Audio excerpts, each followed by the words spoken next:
Bien, buenas casi noches a todos. Muchas gracias por estar aquí y acompañarnos hoy en la presentación del libro del doctor Gilberto Conde, profesor del Centro de Estudios de Asia y África. Brevemente solo quería comentar que había un presentador más, el doctor Luis Mesa del Monte, que no se puede presentar el día de hoy porque justo ahora está saliendo de terapia intensiva para terapia intermedia.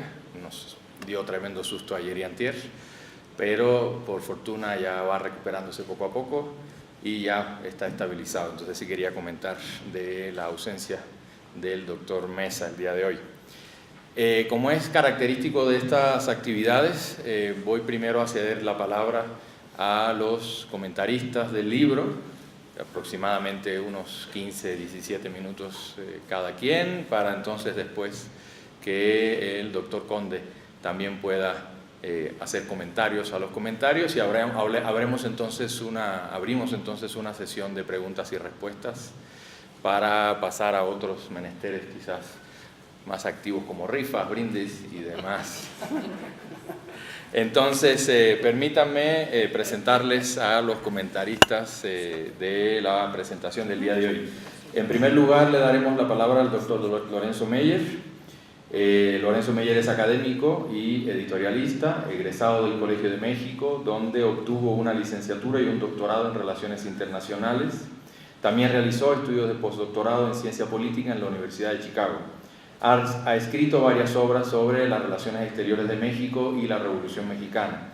Es además un analista del sistema político mexicano que ha centrado su reflexión en las formas autoritarias del poder y en los procesos de democratización. Desde hace 15 años incursionó como editorialista, primero en Notimex y Excelsior, y actualmente en Reforma y varios periódicos estatales. También es comentarista de varios programas de radio y televisión, es profesor emérito del Colegio de México y miembro emérito del Sistema Nacional de Investigadores de CONACYT, y un honor para nosotros el tenerlo aquí hoy. Le cedo la palabra al doctor Meyer. Buenas tardes.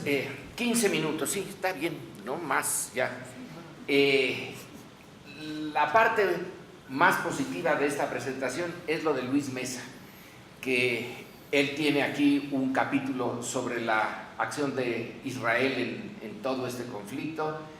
Es un colega realmente que es querido no solamente dentro de su centro, sino en el colegio. Conoce muy bien su tema y qué bueno que está de regreso, aunque está en el hospital. Bueno, no está mal. Pero está del lado de acá otra vez. Ya está del lado bueno. Así es. Ya no está del lado oscuro. Muy bien, pues me pidió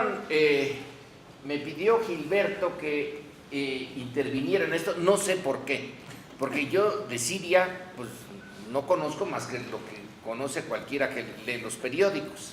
Entonces, no sé si estuvo bien de parte de él invitarme, y desde luego no sé si estuvo bien de parte mía aceptar, pero ya la cosa ya está. Estas presentaciones deben de ser, es como un bautizo. Se presenta a la criatura en la sociedad y se le desea que diga que renuncia al demonio, que se va a lanzar a darnos alguna luz sobre uno de los muchos problemas que se tratan aquí en el colegio. Entonces, este es un momento doblemente afortunado, el libro, Luis, y un tercer elemento. El Colegio de México nació en su análisis del mundo externo muy centrado en México.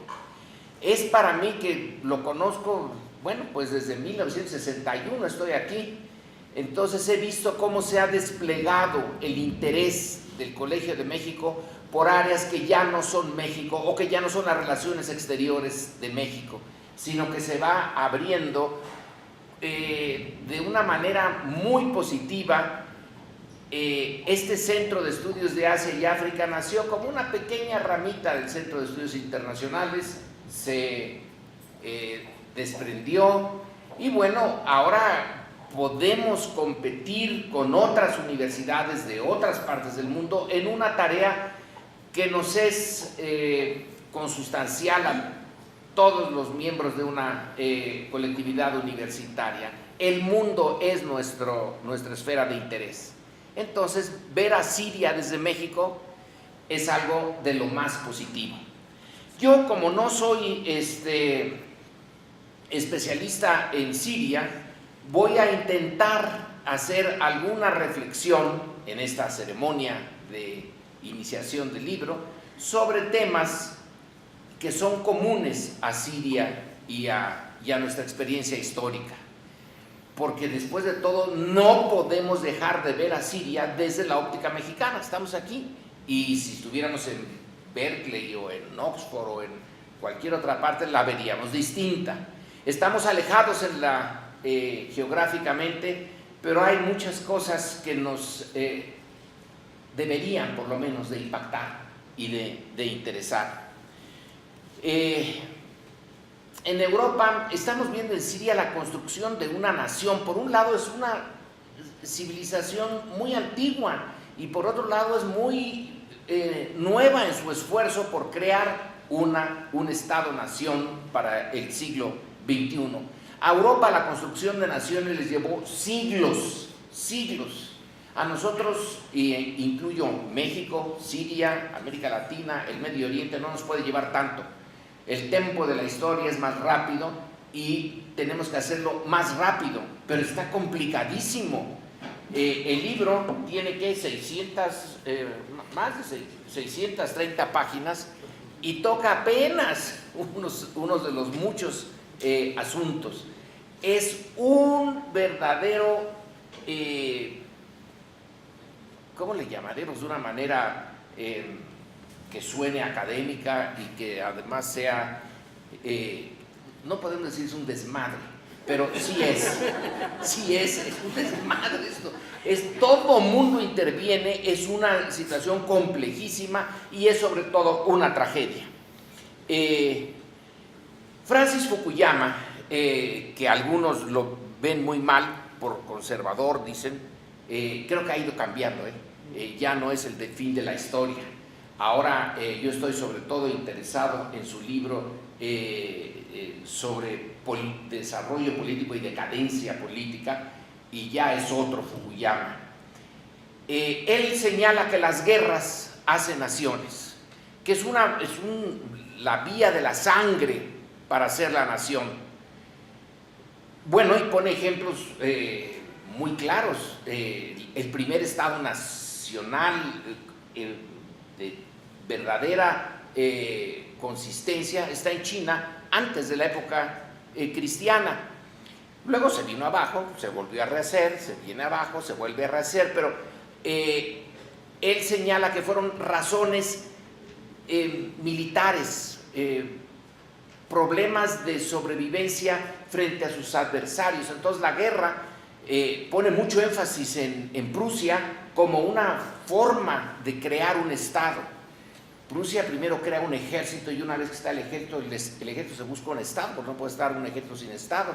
Entonces, ¿en dónde se va a crear, a aposentar en un Estado? Pero yo veo en el caso de Siria que también la guerra deshace naciones. Es decir, puede ser una vía hacia la construcción, una vía, ahora sí muy cristianamente, una vía dolorosa hacia la construcción de una nación, pero también puede ser una vía para destruir lo que se estaba construyendo.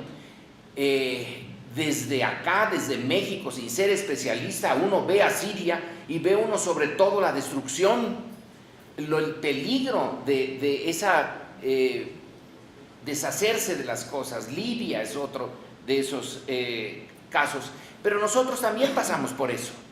México también debe tener una empatía con Siria. Para que México empezara a ser nación, tuvo que pasar entre 1810 y 1860 y tantos, 70, para que surgiera de ahí, de ese desastre, de esa guerra interna, de esa guerra civil, de esa guerra esas guerras contra Estados Unidos que casi deshacen a México, la guerra contra Francia, que esa sí es, al estilo Fukuyama, una guerra de la cual va a intentar salir una nación y luego se viene abajo otra vez y se vuelve a rehacer más rápidamente en el siglo XX. Y yo no sé si ahorita nos estamos viniendo abajo también, y ya sería un ciclo de venir abajo y rehacerse, venirse abajo y rehacerse. Pero eso nos debe de dar, nuestra propia historia nos debe de llevar a tener simpatía y empatía por lo que está sucediendo en Siria. Bueno, en este libro se dice, es que en Siria no hay una guerra, son varias guerras. Están teniendo lugar varias guerras a la vez. Bueno, también eso nos pasó a nosotros. Tuvimos varias guerras a la vez. Tuvimos a la vez la guerra en el norte de México, la guerra que se llamó contra los apaches, que también se podría llamar de los apaches contra los mexicanos, porque eran otras naciones, las apaches, a la vez que se llevaba a cabo la guerra entre la parte más conservadora y la parte más liberal dentro del centro de México. Es una experiencia que se tiene en varias partes, así que lo de Siria nosotros también lo hemos tenido como una guerra en fragmentos. En alguna región está un tipo de guerra, en otra región está otro, se conectan pero no siempre muy bien. Eso es lo que es una de las cosas que se saca de este libro. Viendo la difícil construcción de la nación mexicana, se aprecia la gigantesca tarea que tiene Siria en este momento, que ojalá salga adelante. Es una sociedad muy antigua, también la mexicana era muy antigua, no tanto como la siria, pero tenía sus añitos. Es un rehacerse de civilizaciones en el mismo marco geográfico. Y ahora, bueno, tenemos una división que yo, otra vez sin ser experto, me asombro, digo, pero ¿cómo puede ser esto? Tenemos a la mayoría sunita, la minoría chiita, que dentro de los chiitas son alagüitas, que no son lo mismo que los chiitas de otras partes. Luego están los cristianos divididos, los maronitas, los coptos, etcétera. Están los kurdos. Bueno, si quiere uno tener divisiones, aquí las tenemos. Todas las divisiones posibles, imaginables. ¿Cómo en un espacio tan relativamente pequeño hay tal cantidad de división religiosa? Bueno, nosotros también tuvimos nuestra división religiosa. No es que tuviéramos varias religiones aquí, pero sí teníamos varias interpretaciones de lo que debía ser políticamente la religión. Y entonces nos llevábamos a guerras cristeras en el siglo XIX y en el siglo XX. Pero esto es ya más grande. Esto es algo que supongo yo los siglos nos dirán, pasados 2 o 3 siglos, lo que nosotros vemos ahora en Alemania. Cuando Alemania se metió a su guerra de los 30 años, a sus guerras religiosas, pero ¿qué necesidad tenían? Es el mismo Dios, es la misma esencia teológica. Unos son protestantes, otros son católicos. Bueno, unos tenían al Papa y otros no, pero eso no era necesario matarse de la manera tan bestial como lo hicieron en Alemania. Se acabaron a una buena parte de la población por esto. Ya visto a la distancia, pero que es una locura, es una cosa insensata. En Siria nosotros viéndolos desde aquí, con nuestra experiencia, también decimos es insensato lo que están haciendo, pero debe ser muy sensato para ellos. Debe de ser, es una parte que cuesta trabajo tenerla, meterse en la piel de quienes están ahorita matándose en función de que si son sunitas o son chiitas. Y desde luego los cristianos, bueno, son pocos pero muy divididos. Y como digo, están los kurdos, pero la parte que más me interesa es la parte de la intervención externa. La intervención externa es un factor decisivo en lo que está pasando en Siria. También lo fue en nosotros. Nuestras guerras civiles, las dos grandes guerras civiles que hemos tenido, la del siglo XIX y la del siglo XX, han sido guerras civiles intervenidas, revoluciones intervenidas, para usar el término que Berta Ulloa, una profesora que ya no está con nosotros, pero que dedicó una buena parte de su esfuerzo a tratar de entender la política externa de México en el momento en que estalla y se desarrolla la Revolución Mexicana. El título de su libro es perfecto, lo dice todo: La Revolución Intervenida. México fue una revolución, una guerra civil, una revolución que estuvo intervenida de principio a fin.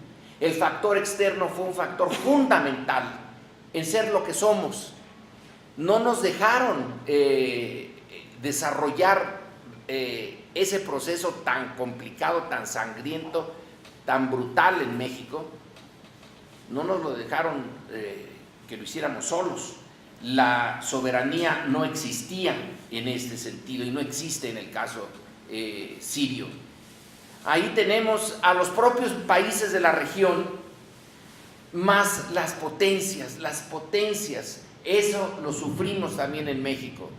Aquí sufrimos la presencia, sobre todo en la segunda etapa, en la guerra civil que se desata en el siglo XX, pues la presencia norteamericana estuvo todo el tiempo.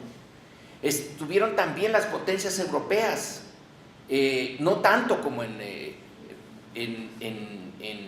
Siria, donde la presencia de las potencias, la presencia rusa, la presencia norteamericana, la presencia de los aliados norteamericanos en Europa, más Turquía y Arabia Saudita y todos los que están alrededor, es mucho más complejo que con nosotros.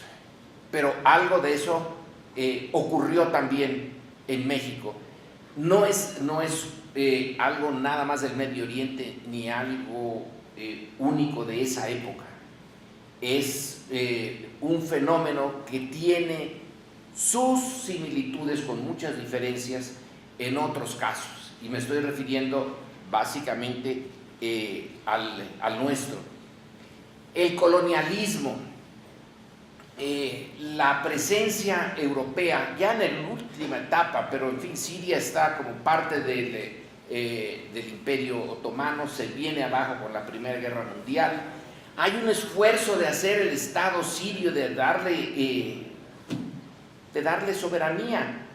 Está el nacionalismo sirio, pero es bien difícil, y se les viene encima la Segunda Guerra Mundial, y entonces viene la presencia francesa tan fuerte, y Egipto, la República Árabe Unida, el naserismo, el problema del ejército sirio, de los coroneles, de los intentos. El ejército es una de las pocas instituciones, siempre en el Medio Oriente está el ejército. Bueno, aquí también está, y ahora está volviendo, y hay que tener mucho resquemores y cuidados con eso. Pero este es un caldo con muchos ingredientes que a la vista, el libro aparece cuando todavía no hay nada resuelto. El libro está dándonos pistas de explicación de diferentes puntos en este gran enredo sirio, pero también así se vio a México en su momento. También se le vio como inexplicable, como una cosa rarísima, de salvajes, de gente sin ideología o con mucha ideología, incapaces de ponerse de acuerdo. Al final se fueron decantando las cosas, no vemos el final en Siria todavía. Está el problema de los refugiados, también nosotros lo tuvimos. ¿Cuán grande fue la migración de mexicanos hacia Estados Unidos? Allí está uno de las semillas de lo que hoy seguimos teniendo como problema. Nuestros migrantes, los que ya echaron raíces y los que no, los que siguen siendo foco de atracción a los que están aquí. Claro que no había, Siria tiene sus refugiados ahí inmediatamente, los tiene en los países vecinos, pero también los tiene en los que se quieren cruzar el mar, que está todavía más difícil que con nosotros. Entonces, cada uno de esos elementos está también su contraparte en el caso mexicano. Debemos de verlo, lo de Siria, como algo no ajeno a nosotros, donde sí me encuentro con dificultades, no para entenderlo, sino para saber cómo se sale de allí. Es un actor que no tiene Estado, que es el Estado Islámico. Bueno, se le llama Estado Islámico, pero no tiene Estado, pero sí es islámico, y sí es durísimo. Y entonces ese tipo de actor, ese sí no le encuentro una contraparte clara en el caso mexicano. Lo veo todavía pues más complicado, el fenómeno sirio. No quiero abusar más del tiempo. El libro es muy grande, pero justamente tiene a tal cantidad de contribuyentes porque es la complejidad. Si nosotros hubiéramos escrito un libro sobre México en 1917, podríamos haberlo hecho más o menos así, pero a lo mejor ese está más grande todavía, este está más complicado que nosotros.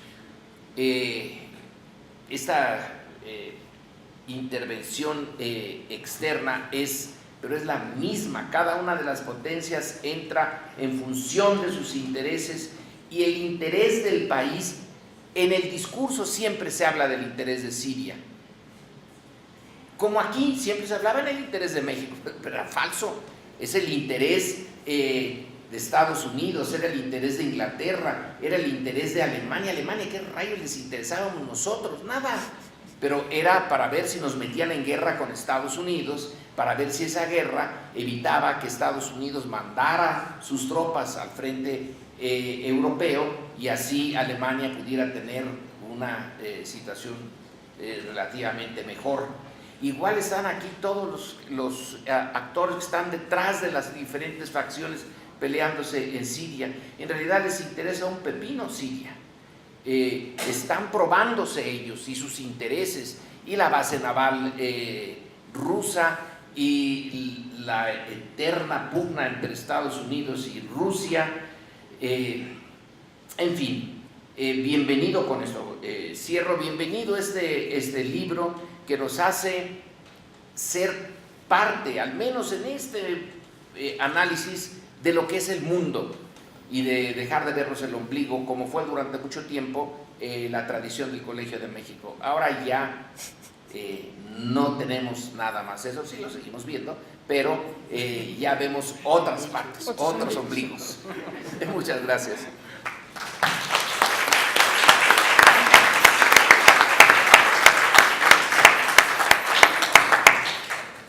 Muchísimas gracias a Lorenzo Meyer por sus comentarios.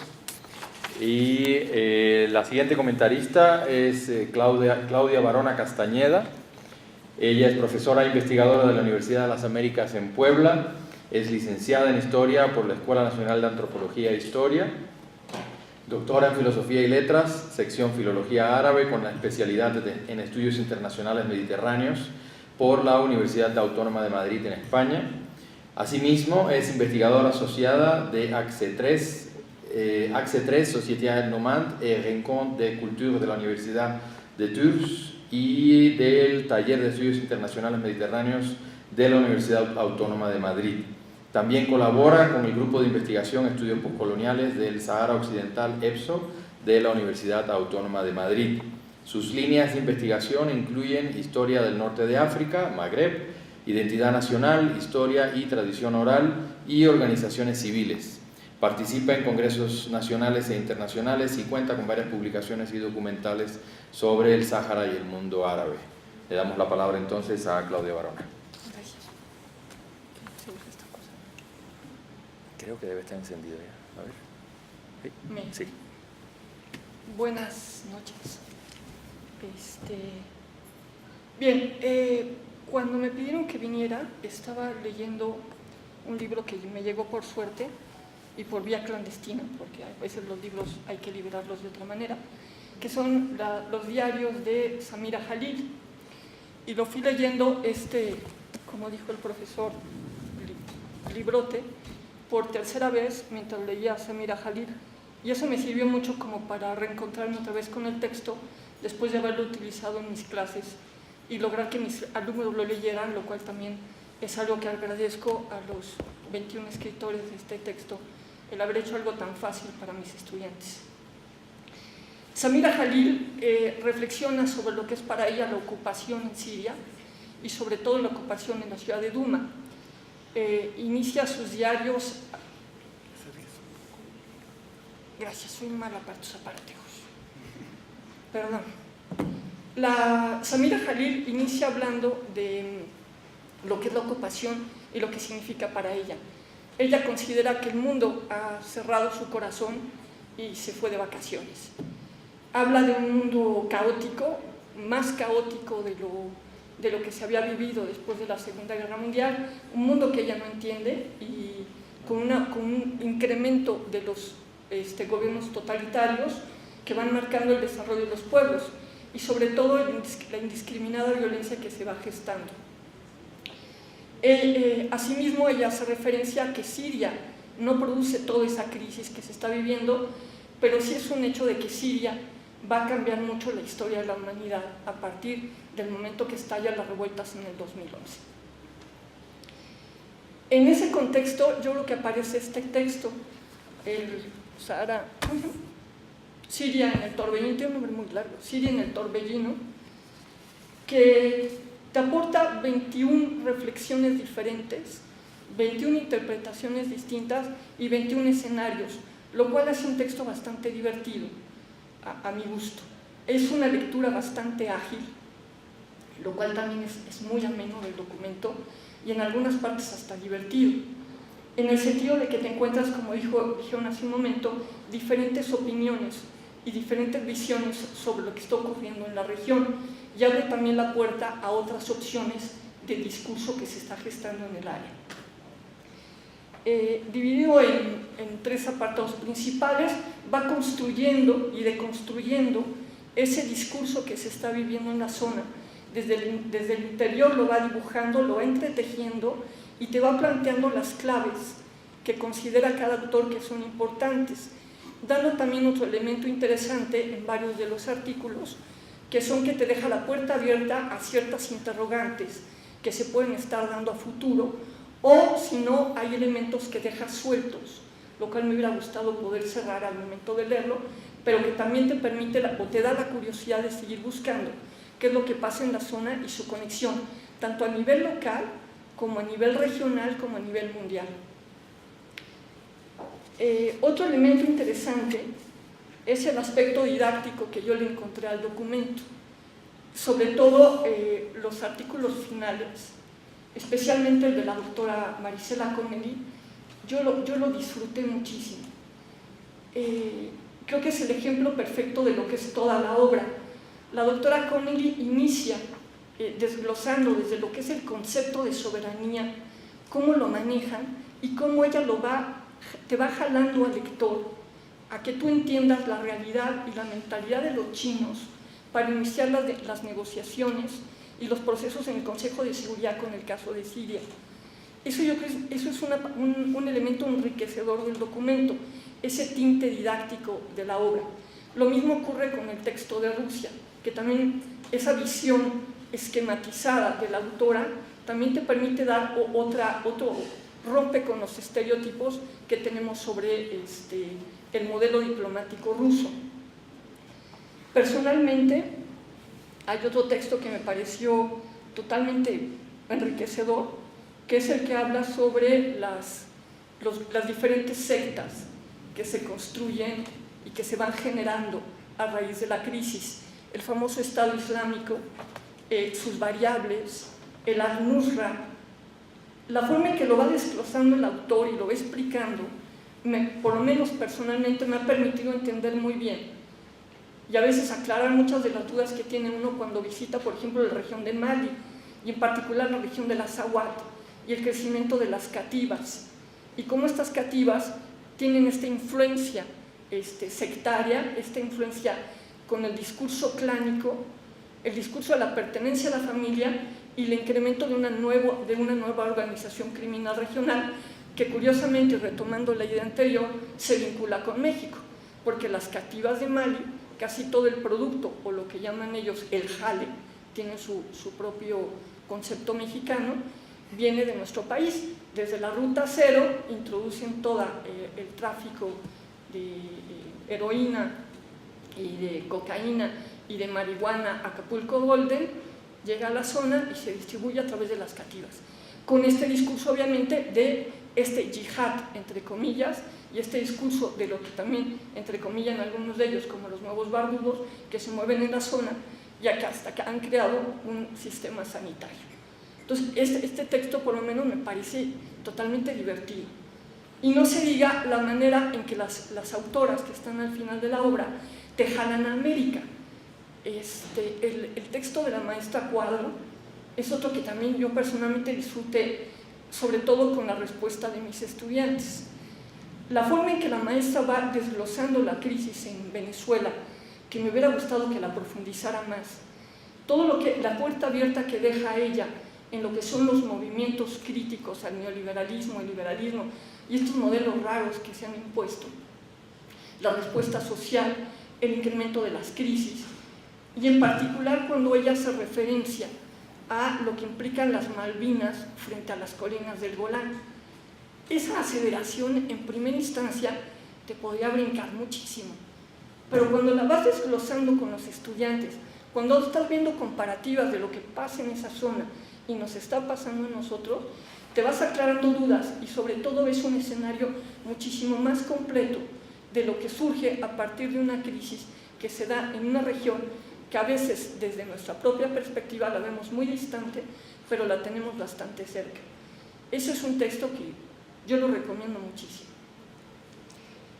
Lo traspola también a la parte brasileña, todo este vínculo diplomático brasileño que se incrementó, la búsqueda de un acercamiento con el mundo árabe, que esa es otra cosa que también deja también la puerta abierta, y es que desconocemos realmente qué es el mundo árabe, desconocemos y no nos interesa una postura diplomática y mucho menos de negocios con el mundo árabe, cuando es un esquema bastante interesante para abrir propuestas. El autor también, el compilador de la obra, el doctor Gilberto, acepta que obviamente con 600 ya estaba cañón aventarse el tomo 2. Habla de las carencias del documento, que había tópicos que no se habían tocado, elementos que no, como Hamas o la relación con Hezbollah, etcétera, etcétera, de algunos. Yo diría que también le hace falta un poco esa relación con el norte de África y lo que pasa actualmente en la región de Azawad y los vínculos de todas esas organizaciones armadas que ven en ese Estado Islámico una alternativa no solamente política, sino también una alternativa económica. Yo lo recomiendo mucho, creo que es un texto que puede espantar por el número de hojas, pero la forma en que los 21 escritores, incluido el profe Mesa, que esperemos siga mejor, han hecho un trabajo didáctico, y eso es muy difícil de encontrar en textos de este tipo. Los académicos tienen la mala costumbre de escribir para ellos mismos, y este texto está escrito para que la gente entienda un entorno regional tan complejo, y en estas 21 disertaciones lo logran, y la verdad es un texto que vale mucho la pena. Muchas gracias.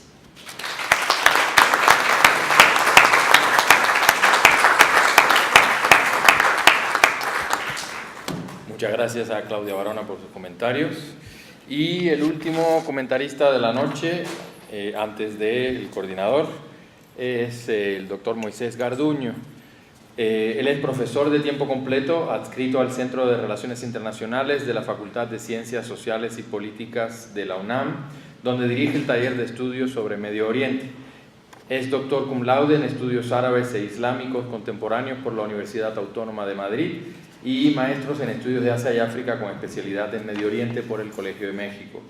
Estudió Relaciones Internacionales en la UNAM y realizó una estancia postdoctoral en el Centro de Investigaciones y Estudios Superiores en Antropología Social, sede Occidente.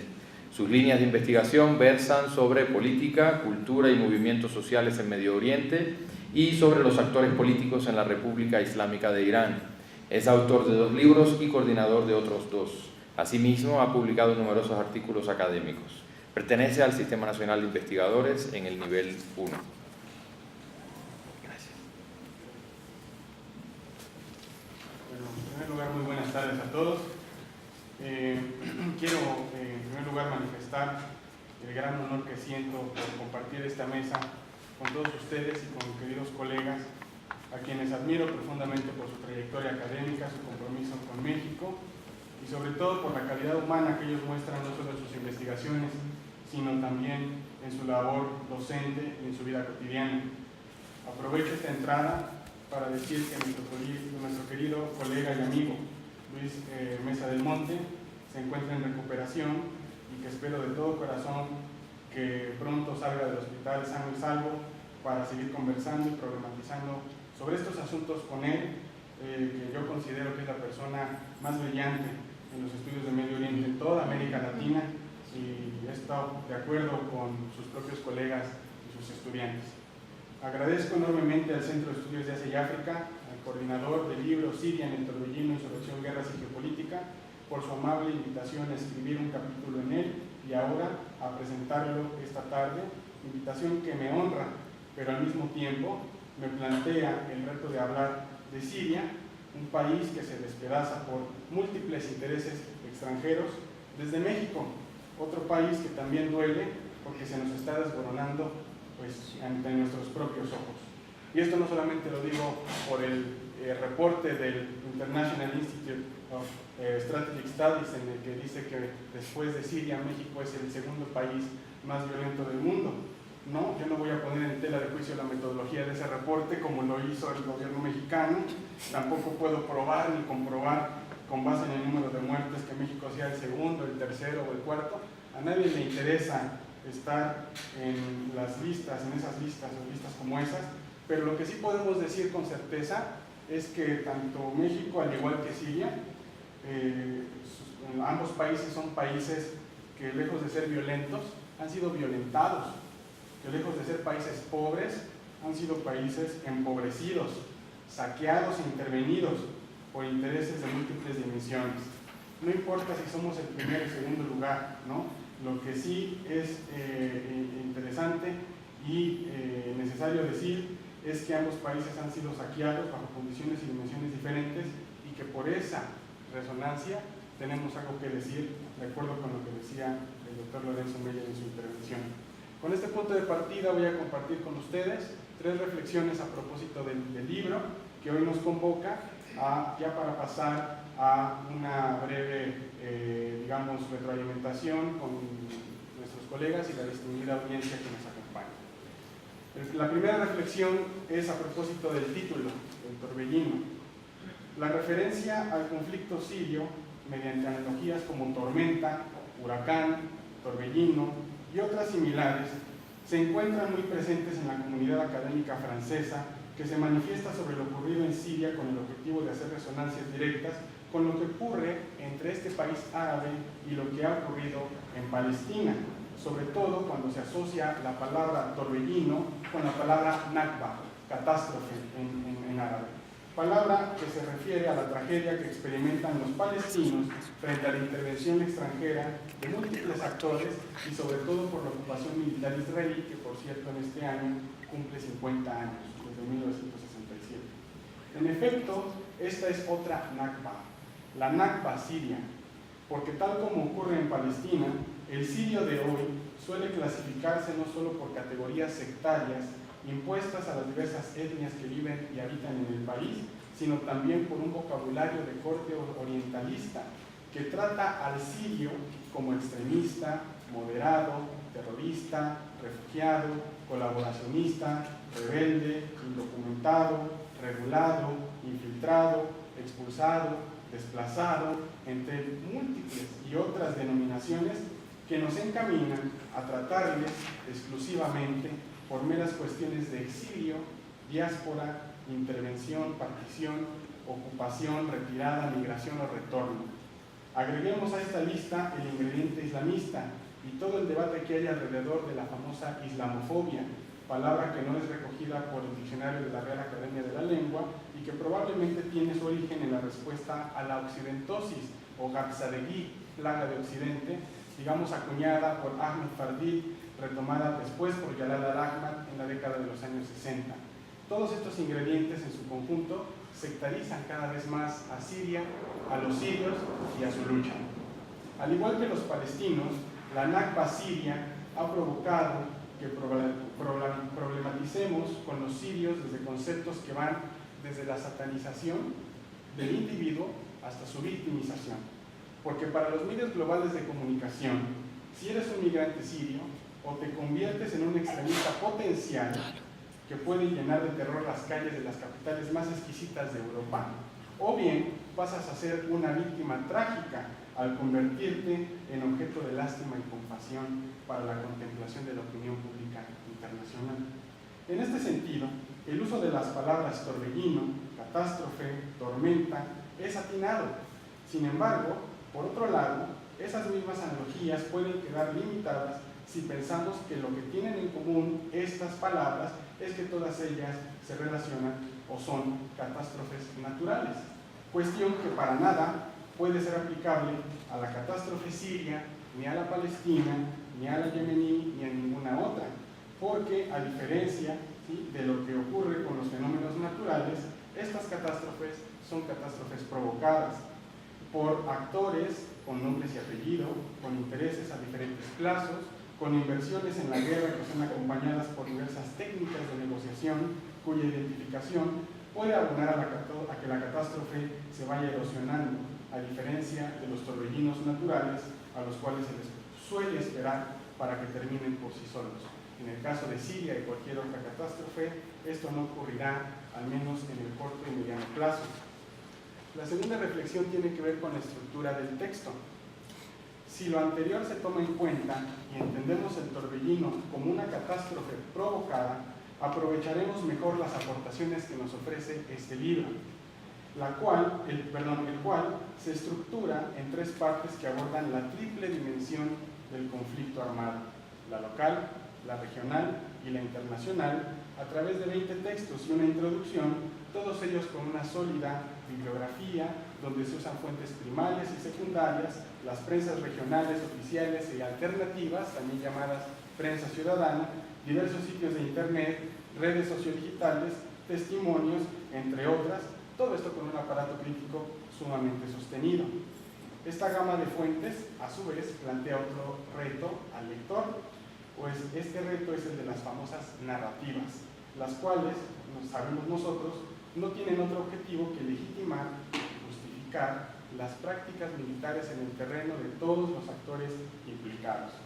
Sabemos que las múltiples guerras en Siria están llenas de propaganda, y si a esto le aunamos que estamos en la época de la posverdad, la forma de aproximarnos a la cuestión siria se complica si uno pretende entrar al conflicto con un mínimo grado de integridad documental. Además, es sabido que el trabajo de campo para investigadores y el espacio para periodistas independientes en Siria es sumamente limitado, y yo diría inexistente, a menos que uno se case con alguna de las narrativas de los actores preponderantes, el régimen o la oposición y sus respectivos patrocinadores, y publique o concluya algo sumamente cercano con alguno de esos actores. Recientemente, el 16 de diciembre pasado, del año pasado, Patrick Cockburn, que es un periodista inglés con uno de los libros más importantes sobre el Estado Islámico, se llama The Age of Jihad, ofreció una charla en la Universidad Americana de Beirut titulada Cubriendo Siria e Irak, donde aborda justamente este problema de las narrativas. Independientemente de que esto exista, es decir, la posibilidad de cubrir todos los ángulos de todos los actores implicados en el conflicto sirio, es muy difícil abarcar todo en su completud. Solo hablar de los kurdos implica hablar al menos de 11 agrupaciones diferentes. Hay pistas que podemos usar para documentar la situación en resonancia con lo que gente que escribe en el libro, más gente como Hamid Abashi, que estuvo aquí en el Colegio de México el año pasado, Elías Puri, Yassim Al-Haj Saleh, entre otros intelectuales, nos dicen y nos recomiendan para no ser atropellados por la propaganda. Si queremos saber de lo que hace Estados Unidos, hay que ver Rusia TV. Si lo que queremos saber es sobre Rusia, pues entonces hay que ver CNN. Si queremos saber de Irán, hay que ver la prensa saudí, y así sucesivamente, ¿no? Lo anterior ayuda a entender cómo mucha gente en Siria se documenta, sobre todo la que vive en Turquía, Líbano o Jordania. Para esto hay algo importante. Al respecto de las personas que vivían, por ejemplo, en Alepo Oriental y fueron expulsadas y posteriormente entrevistadas en Turquía o Jordania, pues habría oportunidades de saber todas sus experiencias, pues una de las principales críticas a estas personas es que estaban bajo la influencia de Fateh Shams. ¿Saben? Una de las principales críticas a la oposición de Alepo Oriental es la islamización de la protesta. Y cuando las personas salieron de Alepo Oriental y les preguntaron, hubo diferentes respuestas, entre las cuales se citan las siguientes. ¿Qué querían que hiciéramos si el régimen iba casa por casa matando a los activistas? Teníamos que aceptar y aprovechar la ayuda de los islamistas. Otras respuestas incluyen: los islamistas nos secuestraron, lo único que quería yo era salir de Alepo, pero me dijeron que si me iba, matarían a mi familia. Otras de los testimonios dicen estas personas que lograron salir: ellos son los únicos que pueden ayudarnos a liberar en el nombre de Alá a Siria. Nabil Antaki, médico residente de Alepo Oriental, antes de la recuperación de esta ciudad por parte de una coalición, fíjense, integrada por militares del régimen, infantería afgana, todos ellos bajo órdenes de los Pasdaran iraníes y con aviones rusos en el terreno, dijo en varias entrevistas que al régimen solo le importaba tomar la ciudad al tiempo que hacía corredores humanitarios, corredores que no tenían la mínima seguridad. Esto para que supuestamente la gente pudiera salir. Esto significa, dice Antaki, que el régimen simulaba actuar de manera humanitaria, pero que en realidad no garantizaba la seguridad de los residentes en aquel lugar. Los islamistas, continúa Antaki, por su lado, sabían que esos corredores, ¿sí?, existían, pero no dejaban salir a las personas, porque los islamistas saben que mientras los barrios de Alepo estén llenos de gente, pueden utilizarlos como escudos humanos y disuadir a los aviones rusos de seguir bombardeando el barrio. Todo esto ante el precio que tiene la visibilidad ante la opinión pública internacional. Con esto, como a veces hemos defendido en otra ocasión, defendemos que la sociedad siria está atrapada entre la tiranía interna y la intervención extranjera, entre la marginación y humillación del régimen y la marginación y humillación de las leyes migratorias europeas. El régimen es un brutal represor, los regímenes regionales e internacionales tienen políticas llenas de hipocresía y los islamistas como Fatah Shams, Estado Islámico y otros grupos relacionados con Al-Qaeda son grupos que, lejos de crear un Estado o un califato, crean nuevas territorialidades que en varias ocasiones yo he denominado como sicariatos, es decir, grupos que se nutren más que de fanáticos musulmanes extremistas, de mercenarios pagados a sueldos, sicarios, o bien de gente dentro de Siria que lo único que hace al reclutarse en esos movimientos, más que seguir una ideología de corte extremista, es un acto de sobrevivencia. Finalmente, para cerrar, la reflexión tiene que ver con la paz. Para no tomar más tiempo, lo trataré de resumir. La cuestión de la paz implica no solamente un acuerdo de corte político o una negociación exitosa en Astana o Ginebra o un acuerdo político entre Estados Unidos y Rusia. La paz, o al menos una paz más genuina, implica desectarizar Siria y hacer que la gente que, digamos, ha vivido entre estos múltiples actores pueda llegar a liberarse de todas estas etiquetas que se les han puesto y superar todos esos discursos sectarios de odio que han hecho, al parecer, que los sirios se odien o que nosotros pensemos que ellos se odian. Yo no creo que ellos se odien, pero nos han hecho pensar que se trata de una guerra civil y creo que esto está muy lejos de lo que está ocurriendo en el terreno. Es difícil decir que la paz en Siria está cerca de concretarse, incluso si mañana toman Raqqa. Si a eso le aunamos las bombas que acaba de vender Trump y las armas que acaba de vender Trump a Arabia Saudí, esas armas, lejos de caer en Teherán, Isfahan y otras ciudades de Irán, como dijeron, estoy prácticamente convencido de que esas bombas son más factibles que caigan en Gaza, Yemen o Siria. Una paz verdadera implica desestabilizar Siria y no hablar de ellos como shia, sunna, druso, cristiano, turco, kurdo, turcomano, sino de vivir en un marco de equidad económica, social, con canales de participación política, situación a la que todos los actores implicados le tienen miedo.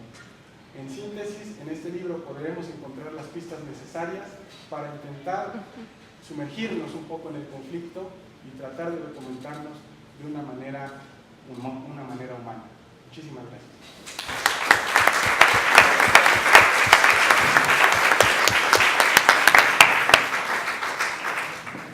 Muchísimas gracias a Moisés por su intervención y bueno, finalmente presento al coordinador del libro que nos convoca aquí el día de hoy y le doy su palabra para sus comentarios a los comentarios. Gilberto Conde, profesor investigador del Centro de Estudios de Asia y África del Colegio de México, dirigió la revista Estudios de Asia y África desde el año 2012 al 2016. Se enfoca en temas de geografía política, movimientos sociales, conflictos y autoritarismo, así como recursos naturales en Medio Oriente. Es autor del libro Turquía, Siria e Irak, entre amistad y geopolítica, el Colegio de México 2013, y editor de Siria en el Torbellino, el libro que presentamos hoy, Insurrección, Guerras y Geopolítica, Colegio de México 2017. Además de A Changing of Seasons, The Arab Springs, Revolts and Past Uprisings, publicado por Regions and Cohesion en el año 2012, entre otros. También ha publicado artículos y capítulos de libros centrados en diversas dimensiones de la política e historia contemporánea del Medio Oriente, como son La historia, clave para entender la actualidad del mundo árabe y del Medio Oriente, del 2016, Historia, Rebelión y Esperanza, el canto palestino en la frontera del conflicto, del 2014, y Water and Counter-Hegemony, Kurdish Views on Tigris-Euphrates Water Management in Turkey, en la revista Paz y Conflictos del 2016. Entre el año 2000 y 2003 trabajó en Damasco en el proyecto Syria Vision 2020 del Programa de Naciones Unidas para el Desarrollo. Forma parte del Sistema Nacional de Investigadores, nivel 2. Le damos la palabra a Gilberto.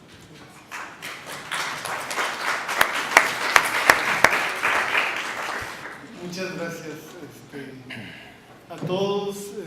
Lorenzo, muchísimas gracias por aceptar. Fue muy interesante tu intervención, lo digo sinceramente y bueno, espero poder hablar un poco más de eso. A Mauri García, director del centro, mis queridos colegas Moisés Garduño y por supuesto Claudia Barona, y a todos ustedes, y bueno, a mi querido colega Luis Mesa, que bueno, ya sabemos todos, está en una situación delicada y por eso no pudo estar aquí. Esta aventura de este libro, bueno, no les voy a contar sus altibajos, momentos alegres y momentos tristes, porque pues o que vayan abriendo el vino de una vez y entonces, pero bueno, para mí Siria es un tema que me tiene, bueno, lo llevo conmigo, ¿no? En el pecho, con otras cosas que llevo dentro del pecho, en gran parte porque vivimos, Clara que está aquí y yo ahí un tiempo, entre el 2000 y el 2002, luego yo volví en el 2003, y tengo amigos muy queridos en Siria, algunos, los menos, que apoyan al régimen, otros que no lo apoyan, que están en la oposición, no en la oposición armada, pero que están en la oposición, que han sufrido tortura, cárcel y bueno, y además de la desesperanza, ¿no? Pero la mayoría de ellos están todavía dentro de Siria, en Damasco, que es donde yo vivía, pero bueno, otros están en el exilio en Francia o en otros lugares. Aquí estuvo un colega palestino hace unos años, aquí en el Colegio de México, unos años se dice, ahora muy fácil, porque es un conflicto que lleva 6 años, y él, no sé si fue en 2013, creo que sí fue en 2013, que decía, bueno, una revolución, me recordó un proverbio anarquista francés que dice que para hacer una omeleta hay que romper huevos. Entonces, lo que decía este colega palestino es, para hacer una revolución, pues así se hacen las revoluciones, hay muertos y hay guerras y son largas, no es algo fácil. Y si queremos cambiar el mundo, la única manera es esa, y en Siria esa es la única forma, ¿no? Y hay otros colegas que opinan de una manera similar. La guerra en Siria era inevitable. El régimen sirio tiene una naturaleza tal, y esto no lo alcancé a reflejar en mis textos, en el libro, el régimen sirio es de una naturaleza tal que es un estado patrimonial. Es un estado patrimonial en el que el Estado, la cúpula del Estado, el presidente monarca y su familia, su entorno más cercano, son dueños del Estado y son dueños de la economía. Y para ellos, perder la dirección del Estado es perder también todo lo demás. E incluso corren el riesgo de perder la vida. Entonces, era impensable que se dieran el poder pacíficamente. No sé, a mí esta explicación sí la entiendo, estoy de acuerdo, incluso en gran medida, pero no estoy totalmente satisfecho. Y en esto coincido con una mínima minoría de mis amigos sirios, incluso de la oposición, que dicen que era obvio que venía la guerra y que esto iba a ser una guerra muy compleja, muy prolongada, y que probablemente no había que apostarle a la guerra. A pesar de que, insisto, mis colegas son de la oposición pacífica, pero no necesariamente están en contra de la guerra. Yo no sé, yo creo, no sé, comparo un poco con los zapatistas aquí en México, ¿no? Voy de adelante para atrás, pero creo que no importa mucho. Lean el libro ahí, si va de atrás para adelante.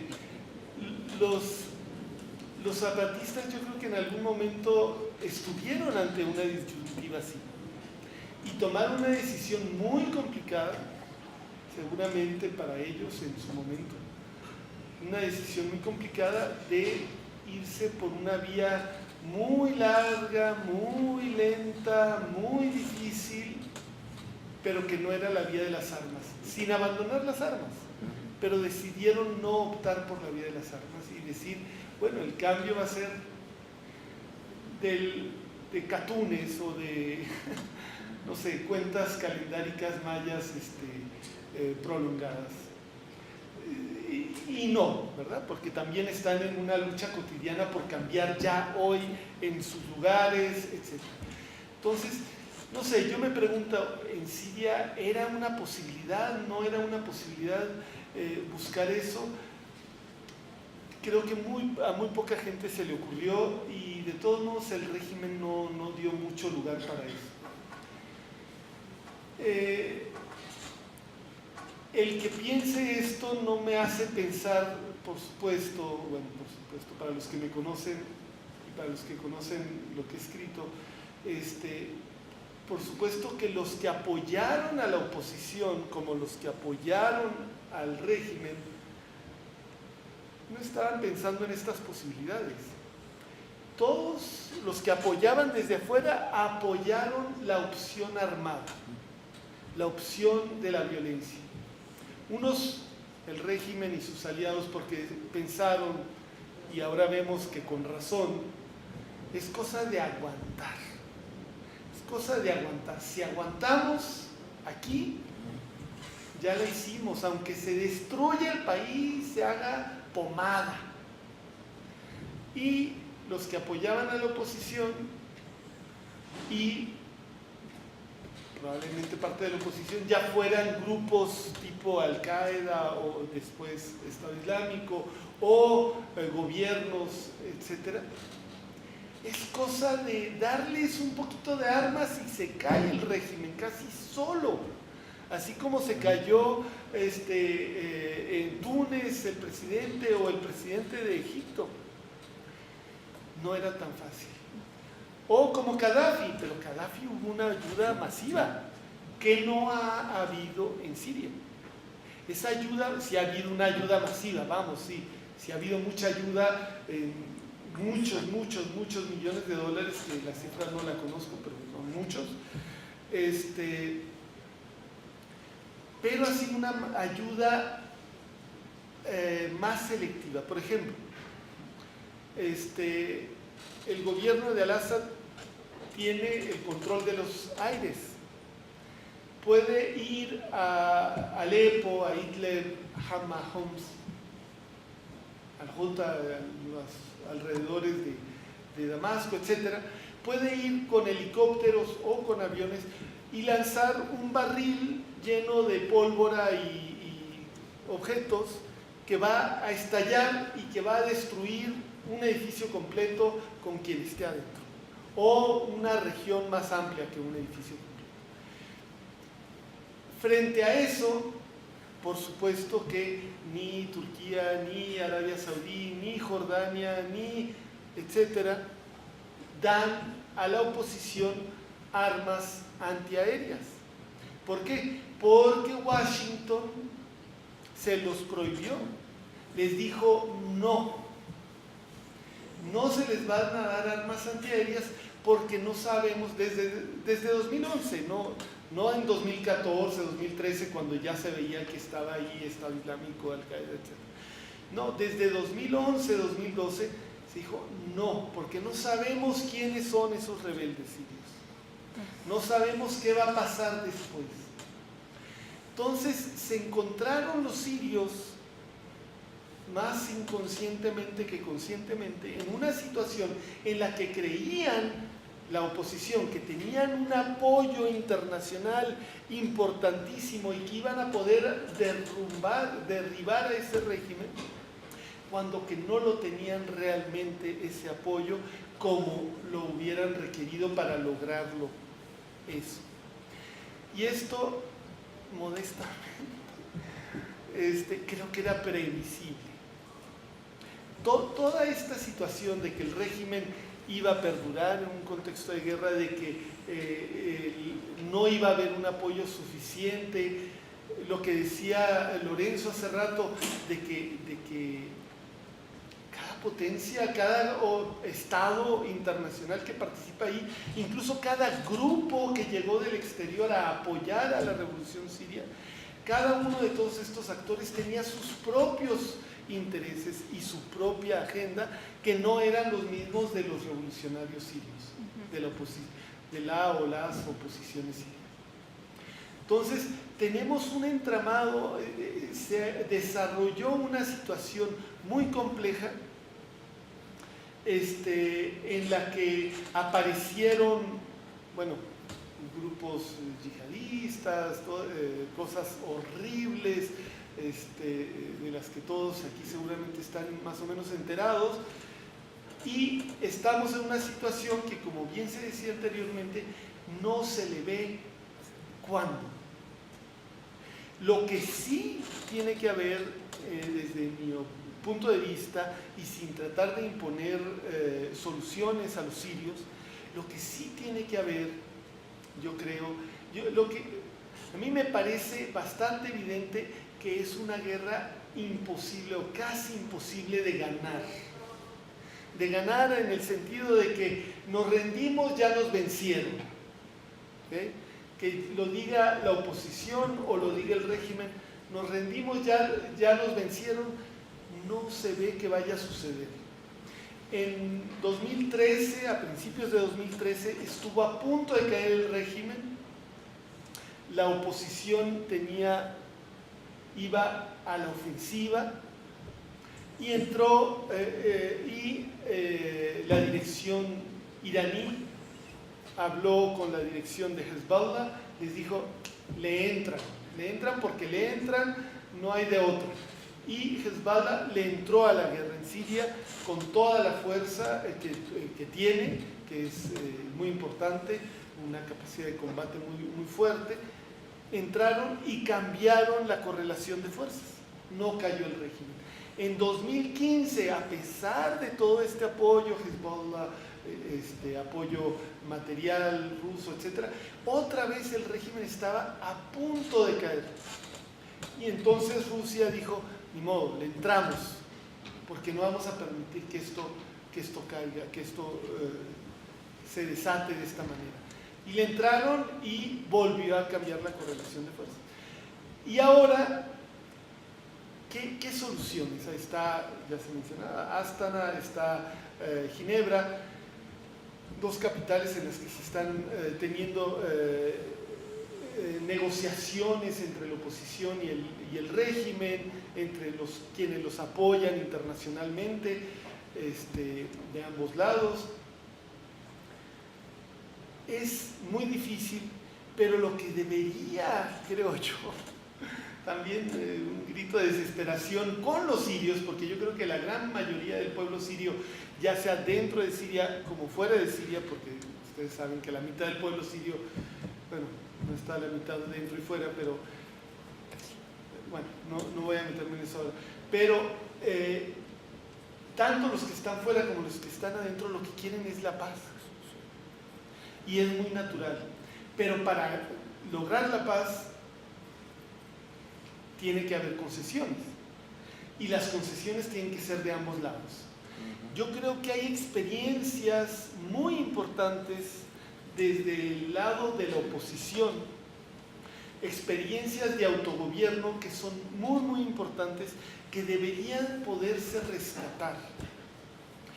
No digamos ya tumbar a Assad, no va a suceder, o sea, eso entendamos, no va a suceder. Que se hable de eso para presionar en la negociación, ok, lo entiendo, pero no va a suceder. Entonces, ¿qué es lo que tiene que suceder? Que algunas conquistas permanezcan, algunos logros de la oposición permanezcan. En ciudades enteras o pueblos, muchos pueblos, donde el ejército sirio no está, donde está ausente el gobierno sirio, ha habido autogobierno, la gente se ha organizado, la población, por necesidad, no por ideología, por necesidad se han tenido que organizar y dotarse de un gobierno local, autónomo. Esa experiencia es una experiencia muy rica que debería poderse rescatar y hacer que perdurara. En la región del Rojava, la región esta del norte de Siria, en la colindancia con Turquía, casi a lo largo de toda la frontera norte, digamos, de Siria, hay una franja muy grande que está gobernada por el PYD, el Partido de la Unión Democrática. Este partido, bueno, la lógica de autogobierno es la opuesta, la lógica de autogobierno no nació de la experiencia y de la necesidad, sino de un proceso ideológico. Es un movimiento, el PYD, que coincide con otros grupos kurdos de la región, que están más o menos en la órbita de las propuestas políticas de Abdullah Öcalan, el fundador del PKK turco, que proponen la autonomía y la convivencia entre pueblos refiriéndose a kurdos, árabes, turcómanos o turcos en Turquía, armenios, siríacos, etc. La convivencia de pueblos e incluso de denominaciones religiosas por medio de un sistema de autonomía y de consejos de las comunidades, y que es también un logro muy interesante que también debería poderse respetar y debería poder permanecer, a pesar de que obviamente a Turquía, como si no lo saben, Scoop, aquí está la primicia. A Turquía no le gusta para nada, pero son de este tipo de concesiones difíciles que tienen que hacer todos los actores para conquistar la paz. Claro, no a todos los actores les interesa la paz ya. Trump, que decía que le interesaba la paz ya en Siria y que quería que todo se orientara hacia eliminar el Estado Islámico, yo creo que está teniendo, como se dice en inglés, second thoughts, está volviéndolo a pensar desde que los saudíes le regalaron 110 mil millones de dólares para gastar este año en armamento estadounidense y otros 350 mil millones de dólares en los próximos 10 años, que es un lanón. En fin, eso es. El libro es, gracias Claudia por decirlo, y me llena de emoción que lo pienses. La idea del libro, y si se logró, qué bueno, es que sea didáctico, que ayude a entender algo muy complejo, algo muy difícil de entender porque tiene muchas ramificaciones de un lado y de otro, y bueno, ojalá que lo adquieran y les guste. Muchas gracias.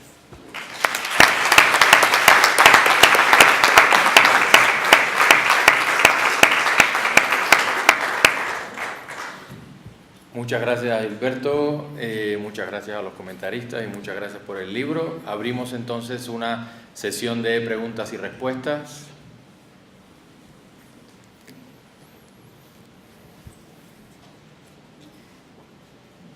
O preguntas sin respuesta. O preguntas sin respuestas también. ¿Qué más aquí? Sí.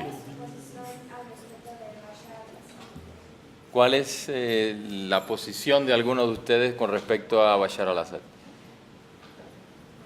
¿Quién empieza? Yo como hay tantas manos levantadas, voy a ir contestando. Mira, yo creo que Bashar al-Assad, cuando llegó a la presidencia de Siria, él tenía sinceras intenciones de modernizar y democratizar el país. Después de unos años decidió que nada más modernizar y lo demás ya quedaba sobrando. Esa es mi opinión. O sea, él cuando llegó, su padre había gobernado Siria desde 1970, finales de 1970, cuando le dio golpe de Estado a la izquierda del partido Baath, que eran los que dirigían el país en ese entonces, el ala marxista del partido Baath. Bashar al-Assad le da golpe de Estado a esa ala marxista. Hafez al-Assad le da golpe de Estado a esa ala. E inicia un proceso complejo, pero un proceso de entendimiento más o menos con los países del Golfo, Arabia Saudí, etcétera, incluso coqueteando un poco con Estados Unidos, pero bueno, siempre muy aliado de la Unión Soviética en aquella época. Y gobernó pues con mano dura, enfrentó situaciones difíciles, un tipo muy inteligente y muy hábil, pero que sí llevó a que Siria fuera gobernada por una élite, mucho alrededor de su familia, de la de él y de su esposa, que gobernaran el país y que no son, digamos, no es digamos que la clase capitalista siria no se reduce a esa familia. Hay otras familias capitalistas sirias, pero sí es la familia predominante. Y más desde que llegó Bashar.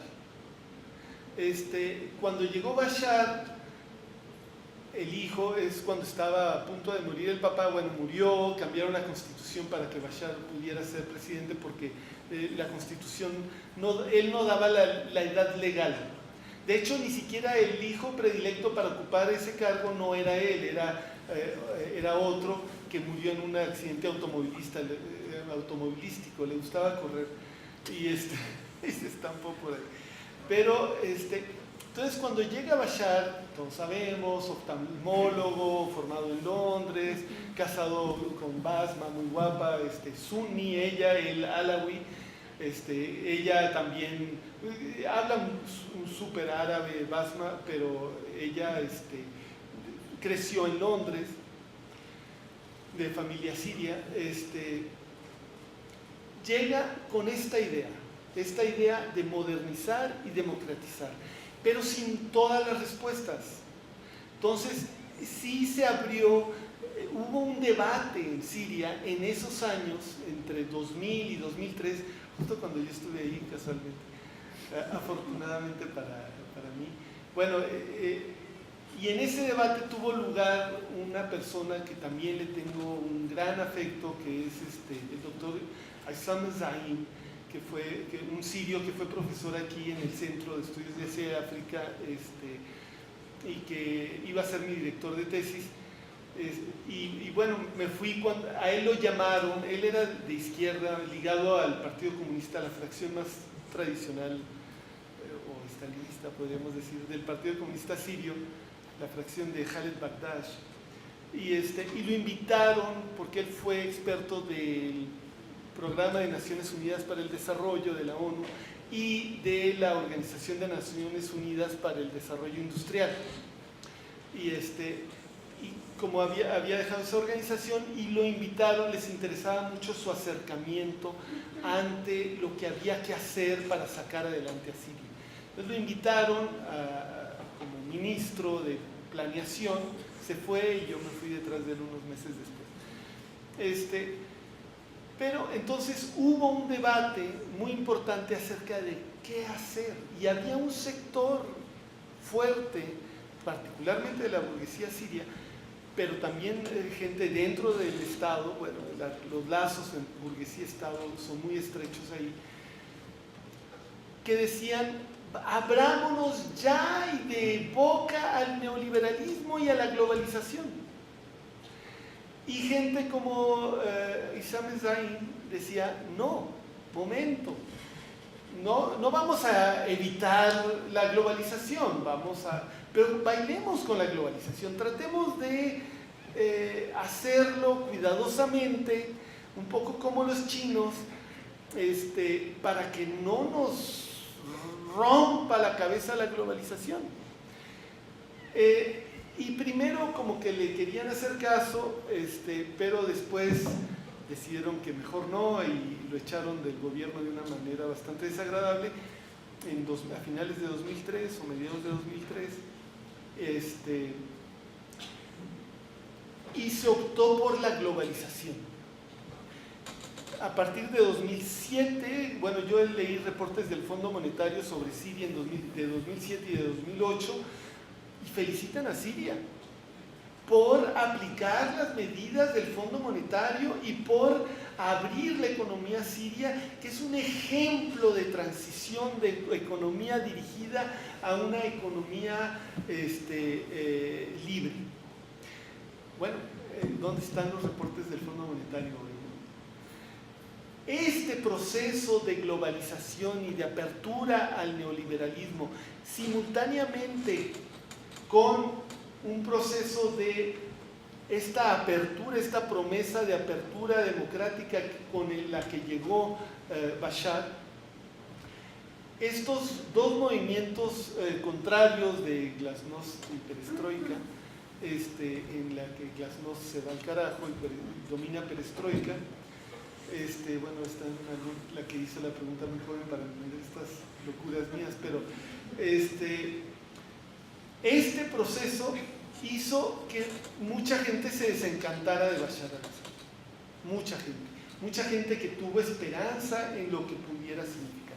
Pero no solamente esta gente que estaba esperando apertura, democratización, capacidad de participar. Hubo muchos periódicos, prensa libre durante varios años en Siria. Esto se fue cerrando, a muchos fueron metiendo a la cárcel, pero el neoliberalismo significó también una pérdida de gente que apoyaba al régimen, que había apoyado al régimen desde los 70, si no es que desde antes. Los campesinos era un puntal del régimen. En el año 2000, cuando llegamos a Siria, la mitad de la población vivía en el campo. Es excepcional en la región. La transición demográfica, la urbanización de Siria se había dado, de otros países se había dado ya para el 2000, desde hacía tiempo incluso. En Siria no, para el 2000 mitad y mitad todavía.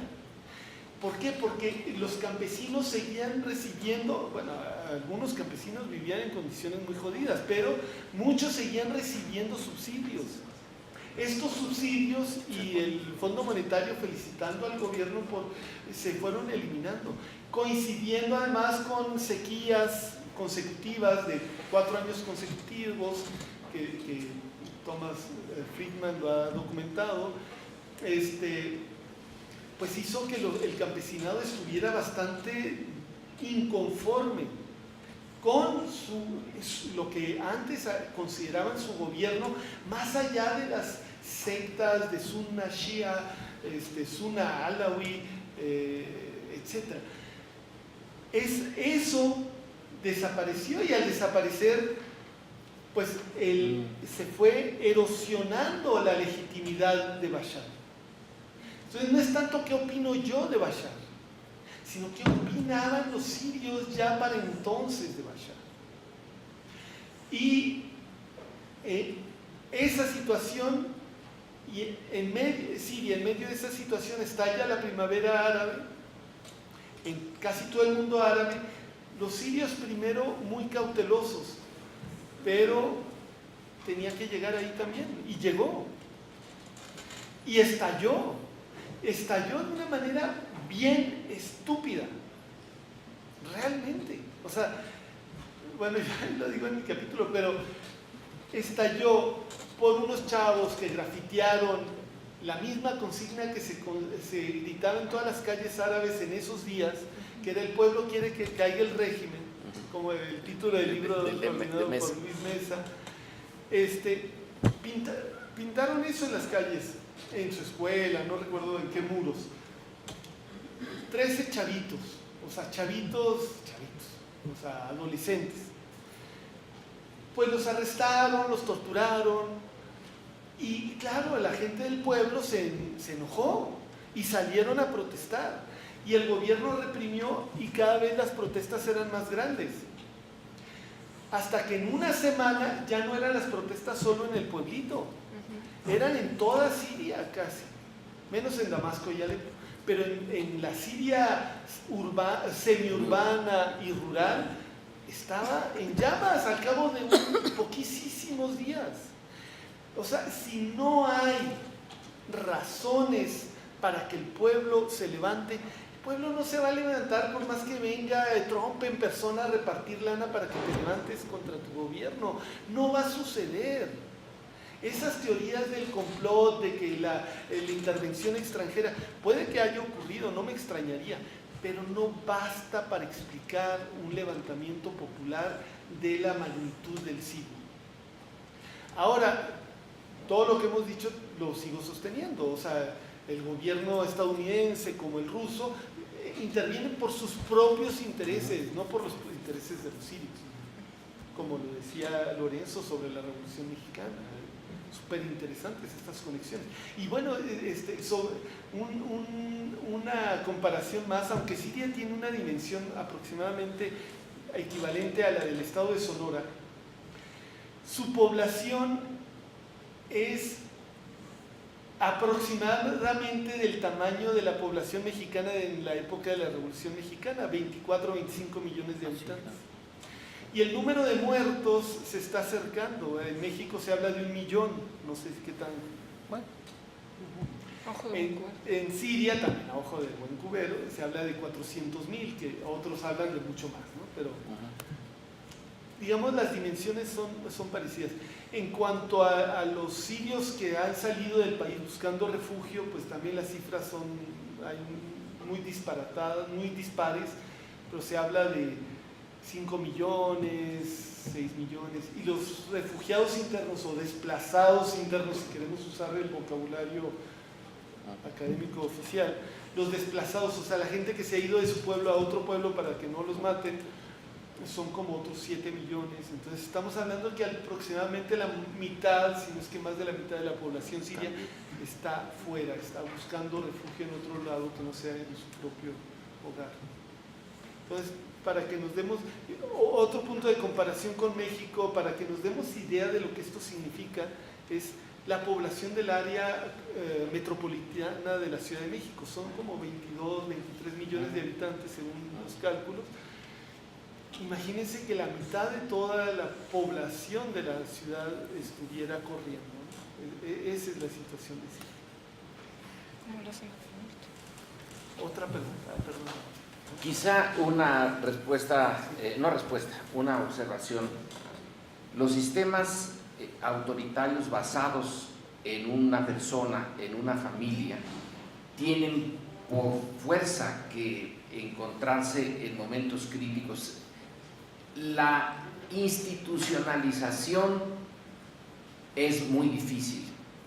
La concentración del poder en una persona impide el desarrollo de una estructura institucional que lleve al cambio más o menos sistemático, periódico del liderazgo, que a su vez permite ciertos circulación interna de las élites. Es un régimen patrimonialista, dices, y autoritario. Entonces, ¿qué pensar de los dos Ashab, de Bashar y Hafez, ¿no? Sí. Que son un obstáculo, es un obstáculo natural, es un obstáculo inevitable. En el sistema mexicano no se podía modernizar mientras estuviera Porfirio Díaz. Si Porfirio Díaz es el anticuerpo para la modernización, los dos Assad son el anticuerpo para encontrar algo más moderno, menos antiguo, que es este tipo de sistema autoritario, patrimonialista y desde luego entonces oligárquico. Y en el siglo XXI, si esto puede ser tolerable, si tiene legitimidad en otros siglos, en esto es difícil. Entonces, ¿qué pensar de ellos? Independientemente de que este sea oftalmólogo y el otro no, y que este era bueno y luego se volvió malo, es que son negativos. No puede haber una modernización siria mientras siga el poder en manos de una persona. Tiene que haber el proceso para cambiarla, un proceso institucional, aunque sea la misma gata, pero ya revolcadita, abre las puertas a ciertos aires nuevos. Pero si es la misma persona, entonces tiene uno que esperar a que se muera. Y si el buen hombre, con eso de que es médico y se cuida su salud, vive 100 años, esto está de la fregada, porque congela muchas cosas. En el pasado, hace 500 años, 700, 1000 años, era posible, bueno, primero no vivían mucho, pero era posible esperarlo. Ahora no es legítimo. No hay legitimidad en la concentración del poder en una sola persona. Ese es un problema que México tuvo, que en medio lo ha resuelto. Ya no es una sola persona, pero ahí está el grupo Atlacomulco. Es como si fuera persona, se reproduce y se mantiene. Pero en eso México logró superarlo. Logró superarlo por razones fortuitas. Porque alguien decidió asesinar a Obregón cuando ya era presidente electo, creyendo que cumplía con un deseo de Dios, y lo que hizo fue abrir la puerta al PRI. El PRI no iba a nacer porque Obregón ya estaba pensando, otra vez era un Bashar el-Assad en chiquito, ya se consideraba indispensable, necesario, había sido presidente de 20 a 24, iba a ser presidente de 28 a 34, es cuando se hace 6 años. Pero una cosa fortuita, le dan un balazo y entonces sale el PRI, y el PRI es ese gran cambio. van a ser los mismos, pero distintos. Entonces se abre la posibilidad del rejuego político interno, no democrático, pero sí el rejuego interno, y eso le da un espacio político que no tiene Siria. ¿Alguna otra pregunta? Sí, al doctor Garduño, explicaba más o menos cómo diferentes intereses han intervenido en Siria, pero el papel de los turcos, ¿cuál es? Ese no me queda claro.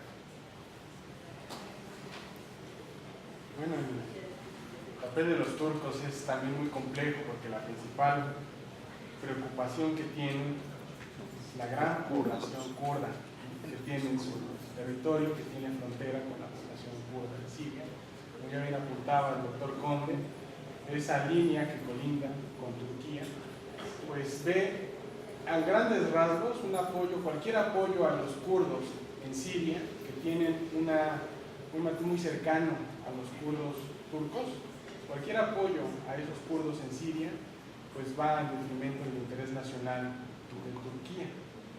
Y en ese sentido, pues lo que se cuida a momentos generales es que los actores que están en el terreno no se empoderen demasiado, sobre todo cuando son actores que son enemigos de potencias regionales que están luchando por establecer un balance de poder. Por ejemplo, Israel no quiere que Hezbollah se empodere demasiado. Cada vez que ve o sus servicios de inteligencia ven a través de sus satélites, sus informantes, que Hezbollah tiene gran poderío militar balístico o que va increciendo ese poder, lanza un bombazo a sus cuarteles, al aeropuerto de Damasco, y luego, de acuerdo con el texto de Luis Mesa en el libro, justamente, y luego se repliega.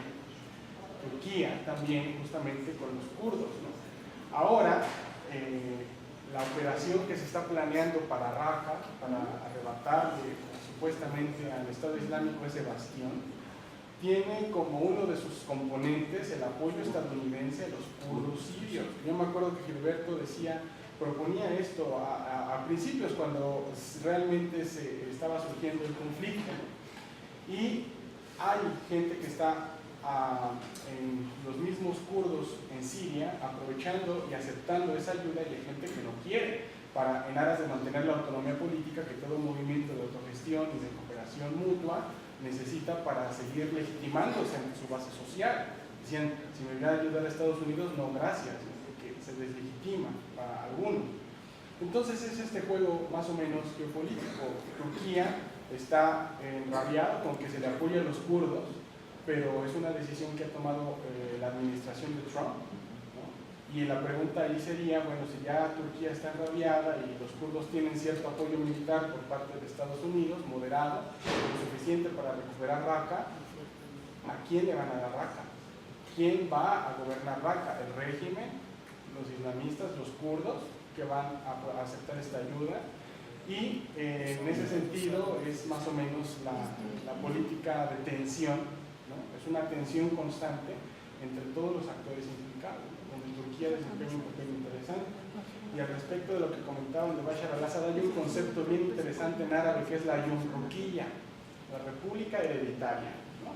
Es decir, me manejo como república con elecciones, pero al mismo tiempo voy preparando a mis hijos para ir sucediendo en el poder y mantener cuotas con familias burguesas, contactos internacionales, e ir manteniendo este ciclo de poder, ¿no? Lo mismo estaba haciendo, por ejemplo, Hosni Mubarak con Gamal Mubarak en Egipto, ¿no? Claro que es una dinámica geopolítica totalmente diferente, pero son características muy constantes en la región a través de empoderar familias particulares, que es una herencia totalmente del colonialismo europeo.